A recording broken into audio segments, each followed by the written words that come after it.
ராணிப்பேட்டை மாவட்டம் மாந்தாங்கல் காந்தி நகரைச் சேர்ந்த சசிகலா என்பவர் ஈரோட்டில் உள்ள ஸ்ரீ பாலாஜி மார்க்கெட்டிங் நிறுவனத்தின் மூலம் கிராமுக்கு 1000 ரூபாய் குறைவாக தங்கம் தருவதாக கூறி கோடிக்கணக்கான ரூபாய் வசூலித்து மோசடி செய்துவிட்டதாகவும் அவரை கைது செய்ய கோரியும் ஏராளமானோர் மாவட்ட ஆட்சியர் அலுவலகத்தில் புகார் அளித்தனர்.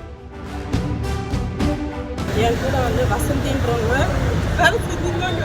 அவங்க மூலியமாக தான் நாங்கள் போய் கட்டணும். இந்த மாதிரி எங்களை லட்சக்கணக்கில் கட்ட வச்சுட்டு இது மாதிரி ஆபத்துங்கிறாங்க. கேஸ் கொடுத்து 6 மாதம் ஆகுது. எந்த ஒரு நடவடிக்கை எடுக்க மாட்டாங்க. போனால் எங்களை அலட்சியமாக பேசி அனுப்பிச்சிடுறாங்க. அவங்க என்ன சொல்கிறாங்க, சசிகலா நீங்கள் கேஸ் கொடுத்து என்ன ஒன்றும் பண்ண முடியாது, இது பெரிய ஒரு நெட்வொர்க்கு, இது அரசியல்வாதிங்க கவர்மெண்ட் அதிகாரிங்க எல்லாரும் சம்மந்தப்பட்டிருக்காங்க, என்னை ஒன்றும் பண்ண முடியாது, நீங்கள் எங்கே போனாலும் சரி எனக்கு சாதகமாக தான். ஆனால் அவங்க சொல்கிற மாதிரி கரெக்டாக அவங்களுக்கு சாதகமாக தான் போயின்னு இருக்குது. இன்னும் இதில் கம்பெனி ஜனமே நிறைய வந்து பாதிக்கப்பட்டிருக்கு. இது இங்கே இந்த ராணிப்பேட்டை மாவட்டத்தில் கம்பெனி இருக்குதுன்னு தெரிஞ்சுக்கின்னு இது நல்லா ஏமாத்துறாங்க. கம்பெனியில் வேலை செய்யக்கிட்ட முக்கால்வாசி கட்டியிருக்காங்களே. இதுக்கு நல்ல அதிகாரிங்க ஒரு நல்ல முடிவு எடுக்கணும். என்னன்னு சொல்லி பணம் வாங்கினாங்க.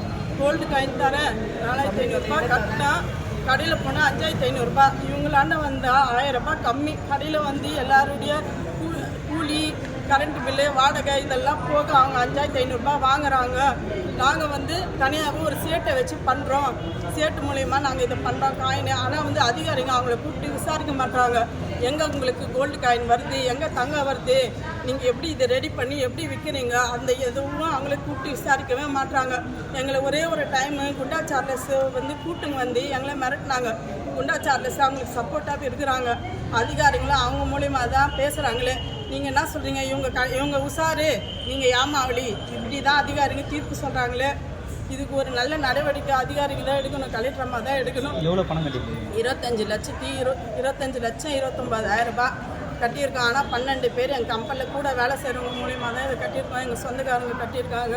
இதுக்கு முக்கிய காரணம் வசந்தின்றவங்க தான். அவங்க சமத்துவபுரத்தில் வேலை செய்கிறாங்க.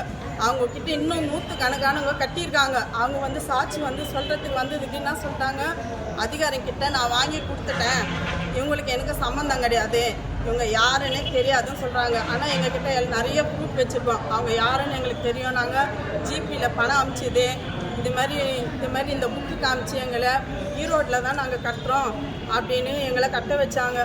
அங்கே ஆனால் இன்னும் 100 கணக்கில் இருக்கிறாங்க.